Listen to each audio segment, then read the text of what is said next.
Hello বন্ধুরা, দেখো আজকে আমার মেয়ে চাউমিন খেতে চেয়েছিল। ঘরে বেশি চাউমিন ছিল না, না থাকায় আমি 2 প্যাকেট ম্যাগি দিয়ে চাউমিনটা করব।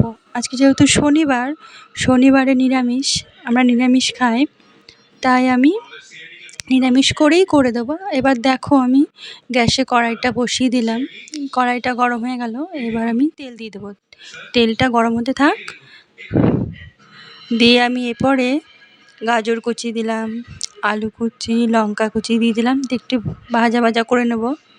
ভাজা করে নেবার পরে একটু নুন দিয়ে দিলাম। নুন দেওয়ার পরে আমি চাউমিনগুলো উপর দিয়ে ছড়িয়ে দিলাম, দিয়ে একটু ভাজা করে নিয়ে আমি এরপরে টমেটো কেচাপ দিয়ে দিলাম।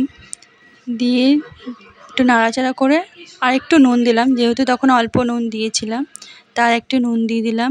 এবার একটু নাড়াচাড়া করে এবার আমি একটু ম্যাগি মশলা দিয়ে দেবো। ম্যাগি মশলা দেওয়ার পরে একটু নাড়াচাড়া করে একটু ভাজা করব, করে দেখো ভাজা হচ্ছে। এবার আমি প্লেটে ঢেলে নেব। দেখো প্লেটে ঢেলে নিলাম।